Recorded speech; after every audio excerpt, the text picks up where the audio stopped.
Hi, I'm Daniel Foley from the Abundant Life Training Center, and welcome to our daily communion meditation, where today we're talking about a passage of scripture coming from Acts chapter 2, where it said that God added to their numbers daily the people that were being saved. God was adding to them daily. But before they got to that place of God adding to them daily, it says that they had fellowship with one another.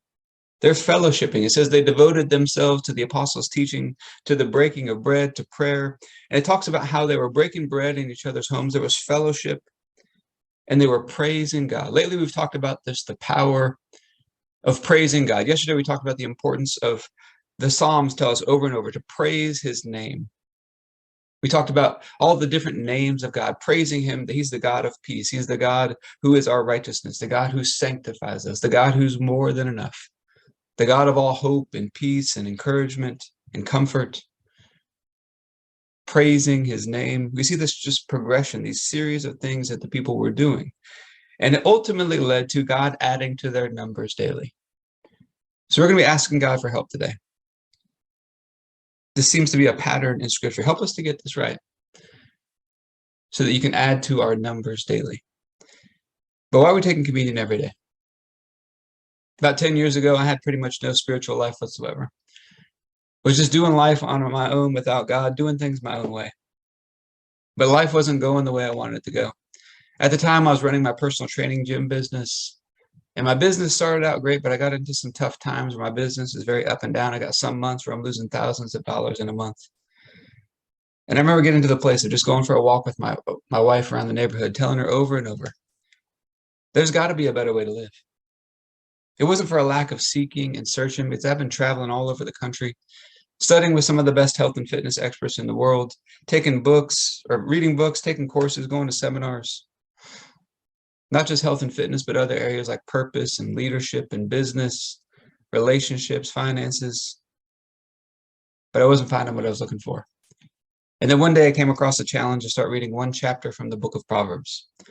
Proverbs has 31 chapters. So on day 1 of the month, you read Proverbs chapter 1. Day 2 of the month, you read Proverbs chapter 2, and then you keep going like that until the end of the month. And then you start back over again. I've been doing that for a while. And one morning, Proverbs 13:22 just seemed to jump off the page at me.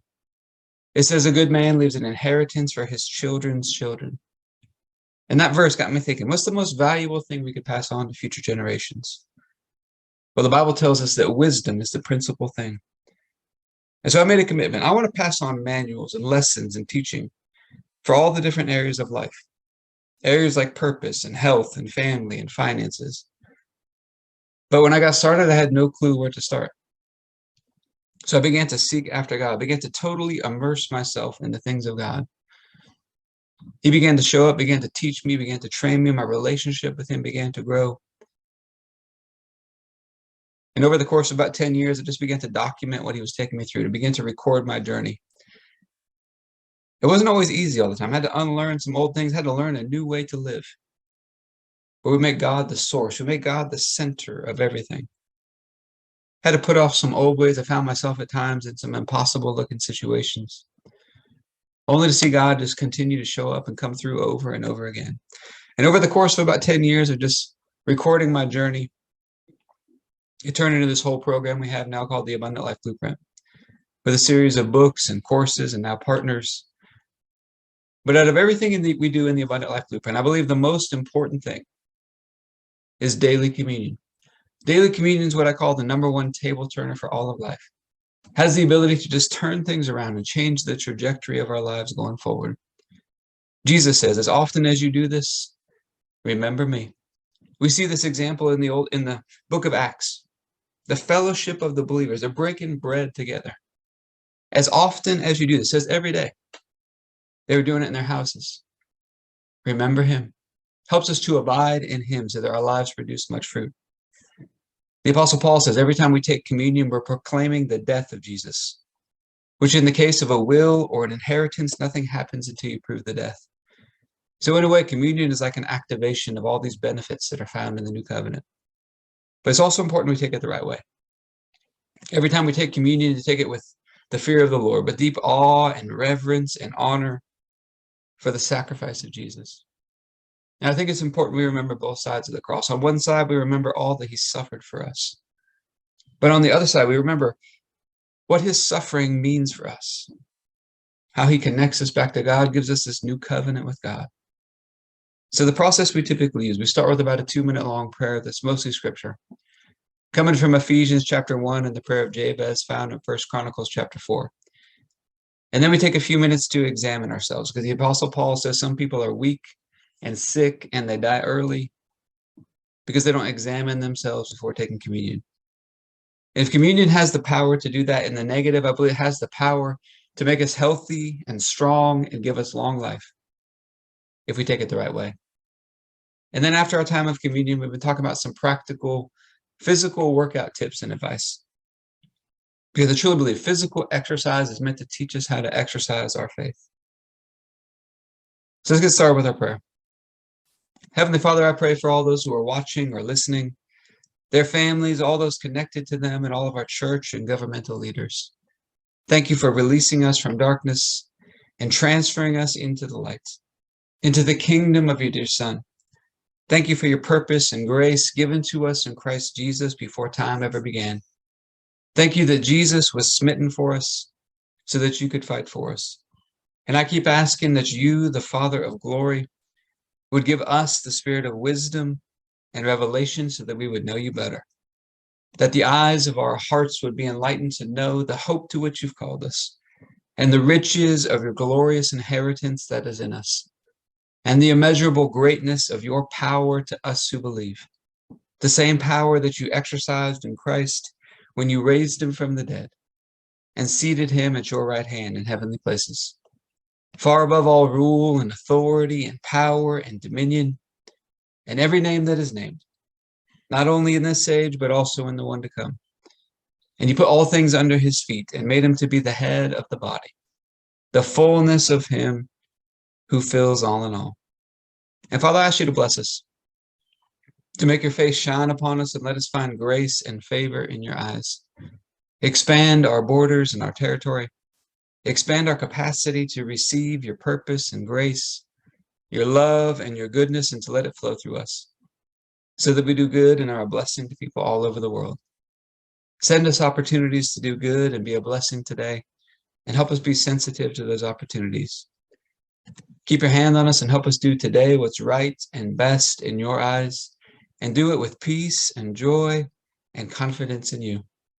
And we ask you to stretch out your hand to heal and do signs and wonders and keep us from evil and pain.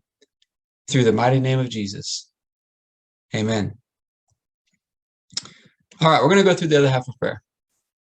This is our time to examine ourselves. Are we making today a masterpiece? And how we're going to do that, we're going to get connected to the master. Our relationship with God's got to impact every area of our life today. And remember, masters of anything are simply masters of the fundamentals. That's what we talk about, executing these 4 fundamentals and bringing some presence and some energy and some fun into them today. But before we go through our fundamentals, let's remember God's got a process. When he took the people from Egypt to the promised land, to the promises or the inheritance that he had for them, he didn't just take them straight there. They had to put off some old ways. They had to learn to do things a new way. They had to learn to walk in God's ways. In a similar way, for us to step into the inheritance that God has for us, the promises that he has for us in our life, I think we have to learn to do things a new way. I think it very simply starts with just that childlike faith and belief God's got something better for our life, better than we can ever ask or dream or think or imagine. And learning to not look at what we can do in our own strength, but looking at what he can do. To put off those old ways of striving and stressing and worrying about everything, and learning how to rest and to trust in him and to allow him to unfold things in his beautiful timing. Just learning to operate in a new way. So our first fundamental, let's get positioned in the light today. Every day we got to keep repositioning ourselves back into the light. And something I need to add to my list here. We see this in the book of Acts, Acts chapter 2, when it talks about when God got to the place where they're adding to their number daily. The subtitle of that section in my Bible says the fellowship of the believers. In 1 John, it says, if we walk in the light, we have fellowship with God, fellowship with one another. Just staying in fellowship with God, fellowship with one another. And we're going to take our position in humility. To have fellowship, you have to walk in humility. Jesus says, you want to become great in the kingdom of heaven, you got to humble yourself like this little child. Because it's the humble who are given grace. It's the humble who are exalted and promoted. And we're going to walk in forgiveness. We're going to receive forgiveness from God. We're going to forgive ourselves in the middle. We're going to walk in grace and forgiveness with other people. To have fellowship with one another, we got to walk in the light. We got to take our position in love today. Kind and patient and gentle, always assuming the best, keeping no record of wrong, delighting in the truth, always hoping, always trusting, always persevering, because love never fails. And we're going to take our position in gratitude and praise today. It's one of the greatest expressions of faith, and we see in this progression we're going to look at today. Praise was a big part of this progression. Staying positioned in praise today. And being in position is a big deal because it puts us in position to be able to receive everything that God has for us. In Christ, God has taken everything that he has and he put it all in him. And we get this amazing opportunity. We get to be in him today. We have access to God's spirit and power and presence, his love and peace and joy, his mind and wisdom. There's health and energy. There's fellowship with one another. Purpose and grace, time, resources, finances, it's all available to be received, and we got to get it flowing through us out into the world where we see the fruit or the result of it in our life. So our first fundamental is to get in position. Our second fundamental is to magnify the light. We're going to turn up the brightness of this light, and it's going to expand the capacity where God can flow more of all these good things through us. It's also going to get this new covenant rooted and established in our heart, where we become more consistent in it. And to magnify the light, it's all about what we focus on. And lately we've talked about the example of two baskets on a balancing scale. One basket full of all the issues and problems and testings, the other basket full of our praises. Which one are we going to focus on? Which one are we going to put our focus and attention on? So to magnify the light, we can magnify God's word, his unfailing love, his faithfulness, his mighty works, our righteousness in Christ, every good thing that he put within us. We can stay focused on all the things that are going well, looking back at all that God has already done in our life. And let's magnify, let's praise his name today. He's got all these names. Let's magnify and praise his name today. The name of Jesus, the name above all names. Let's praise his name. Now, this is not denying that there's issues or problems. It's simply choosing to cast those cares over onto God and to put our focus and attention on him, because we rest and we trust in him that he can solve those problems a whole lot better than we can. But he does give us a choice. We could choose not to do any of this. We could stay stuck in pride and rebellion, insisting on our own way, bitterness, unforgiveness, having our focus and attention be off, toiling away in our mind. And that's where we're going to learn to recognize the symptoms. When we're out of position or we're magnifying the wrong things, it's going to produce some symptoms in our life. There might be the tendency to retaliate at people. We might withhold good things or avoid people, give them the silent treatment. You're going to have a lack of fellowship with people. On the inside, there'll be this heaviness and weight and pressure, like it's all sitting on you. Might have feelings of hopelessness or helplessness, like you're trapped or you're stuck and it seems like there's no way out. And all that heaviness and weight and pressure, it just drains the energy right out of you. Emotionally, there's the fear and stress and worry, frustration. We're envisioning all these worst case scenarios, dreading things in the future. And unfortunately, this can become a pattern. This can become a habit where we get stuck in these loops that keep repeating over and over again. But when we take our position in the light, there's rest in our soul. There's fellowship with God, fellowship with people. There's a fullness and completeness in him. And when we rest, God goes to work and everything starts flowing. Everything is free and easy and effortless and energizing. And his peace and joy and love and mind and wisdom, health and energy, purpose and grace, it all just begins to flow through us. And now we got hope in any and every situation because we've got God with us. And if all this weren't enough, God gives us this amazing gift of grace. And if we ever get off track, it just takes a moment to turn it right back around again. How do we do it? I think it's recognizing the symptoms and then humbling ourselves. Father, forgive me. I've missed it. We forgive ourselves in the middle. If we need to say we're sorry or reconcile with somebody else, get back into fellowship with people, we take those steps. And then we start praising and thanking him for his grace and his goodness. And I like to pray this very simple prayer. Father, thank you that what you put within me is more than enough to handle whatever's coming my way today in a beautiful, graceful way. Help me tap into it and see it flowing in my life at a greater level today. Go through that simple process. Everything, the weight just lifts off you. Everything begins to flow again. And then our third fundamental, we got to stay tuned into him today.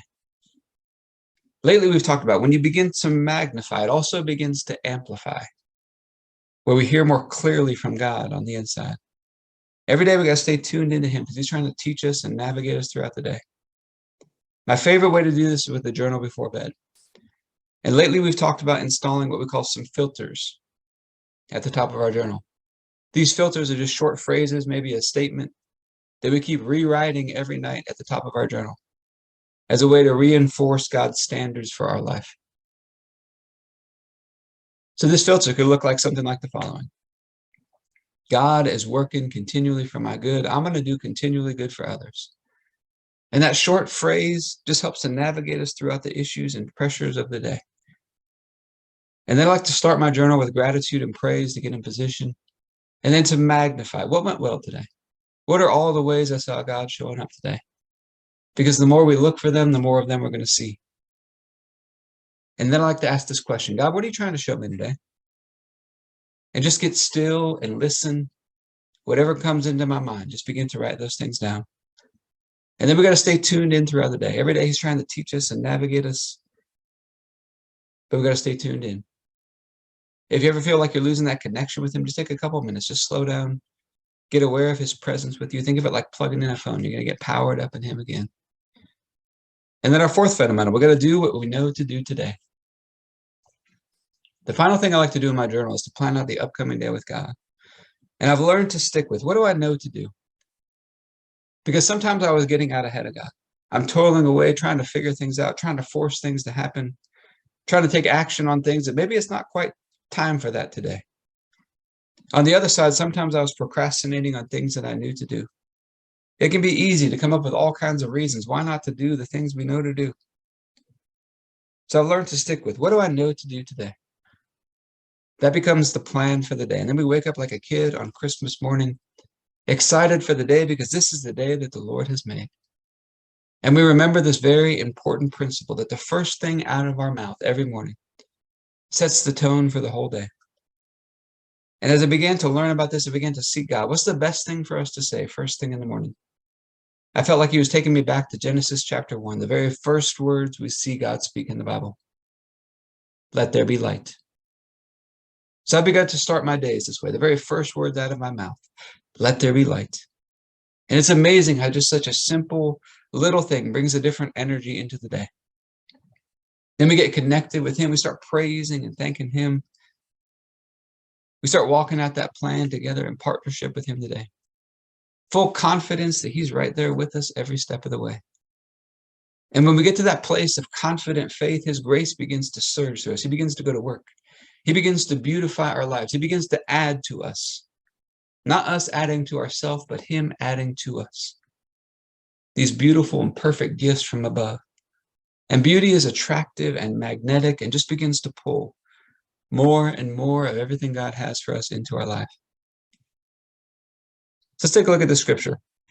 Now, I don't have the full section on here, but the subtitle of this section is called The Fellowship of the Believers. One of the biggest keys to this, I think, is just fellowship. We've been talking a lot about fellowship lately. The fellowship of the believers. This is Acts 2:46 through 47. It says, every day they continued to meet together in the temple courts. They broke bread in their homes and ate together with glad and sincere hearts, praising God. That's the part that's been jumping out to me lately. Praising God. Praise was a part of this. And enjoying the favor of all the people. When you have fellowship with people, you're going to have favor. When you have fellowship, you walk in the light, you're going to have favor with people.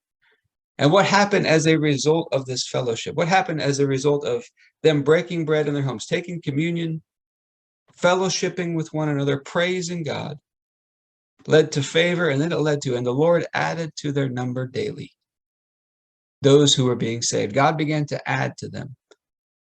daily the number of those who are being saved. So Heavenly Father, we're just so thankful for these scriptures that show us this model of the fellowship, breaking bread together, meeting together daily, and praising you, walking in fellowship with one another. And we're asking for your help with this, Father, to help us to get this right and for you to add to our numbers daily. For you to help us get this right and for you to add to our numbers daily. And we thank you that on the night Jesus was betrayed, he took the bread and said, "This is my body broken for you. Do this in remembrance of me." Just take a moment to remember. God didn't have to send Jesus. He could have left us on our own, separated from him forever. He chose to send his one and only Son. Jesus is willing to come and humble himself on a cross, to be rejected and betrayed and hit and spit on and mocked, whipped, nailed to a cross. And worst of all, I believe he's separated from God. The cup of God's wrath, all of God's anger and frustration with humanity is poured onto his body. He was crushed by God. He was destroyed by him. But then he's raised back to life. He's victorious over death. And that same victorious power now lives on the inside of us. He connects us back to God, makes us right and holy and perfect in God's sight. We've got peace with God, all through his one sacrifice. So, Father, we thank you for this bread and ask you to bless it in Jesus' name. If you have your bread, you can take your bread.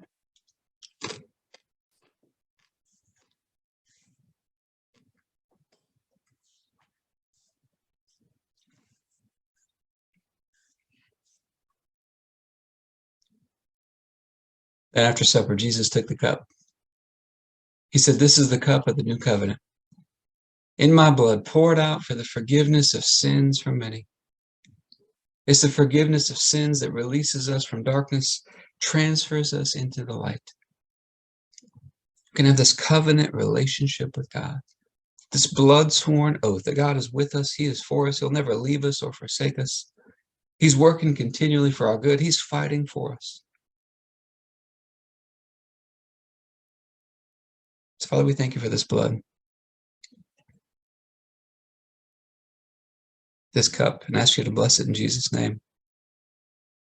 If you have a juice, you can take a juice.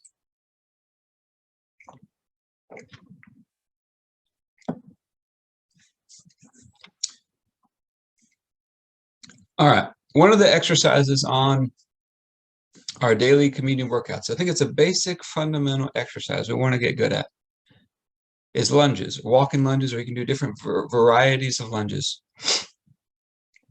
But when you're first getting started with walking lunges, they have the walking lunges tend to make people more sore when they first get started than a lot of different exercises. From the front of the thighs and in the glutes tend to make people very sore. So if you're just getting started with them, what I would recommend is start with stationary lunges. But just put one foot out in front, one foot behind, just go down, just come right back up.